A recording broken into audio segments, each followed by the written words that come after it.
Hey, you are listening to Medica Talks, which brings to you all the exclusive healthcare industry news, views, and opinions from across the world. Hello listeners, I'm Urvashi. Today we will talk about organ donation. Hello doctor, welcome to our podcast for patients, caregivers and healthcare professionals at Medica Talks. Doctor, what is organ donation? See, during lifetime, a person can pledge for organ donation by filling up a donor form in the presence of two witnesses, one of whom shall be a near relative. The organ donor form could be obtained from ORBO, either personally or through mail. A single donor can save up to 9 lives. Despite this optimistic fact, nearly 500,000 people die annually in India due to the unavailability of organs. In other words, one patient dies every minute because of not receiving an organ. The reasons range from lack of awareness about organ donation and so lack of enough people willing to donate to lack of infrastructure needed to facilitate donation and transplants in India.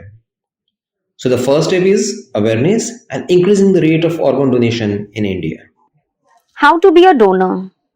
Organ donation is a voluntary process where once an individual decides to donate in his lifetime, he or she can fill up a form either online or in a hospital to register to show his or her intent to donate, and once registered, he or she will get a donor card. But the card is not legally binding and the final consent to donate is taken by the family members. The second way that deceased donation takes place is when a patient is declared brain dead, coma, which means there has been a permanent damage to all brain functions and the condition is irreversible. What is the process for organ donation? To ensure that the patient is brain dead, a team comprising hospital doctors and one civil or government doctor conducts a series of tests twice in a time frame of 4 to 6 hours. Post that, a death certificate is issued after no stimuli are observed. What steps are taken post declaration of brain death? Once the death certificate is issued, the treating doctors inform the family about the functioning organs that can be donated. If the patient is already a registered donor, the process of convincing the family becomes easier as a donor card advocates the patient's will to donate organs. However, in both scenarios, whether the patient is a registered donor or not, since the decision lies with the family, only after they give their consent to donate the organs, the protocol of organ transplantation is initiated. After the family gives its consent, the hunt begins for potential recipient. Doctor, how is the recipient shortlisted?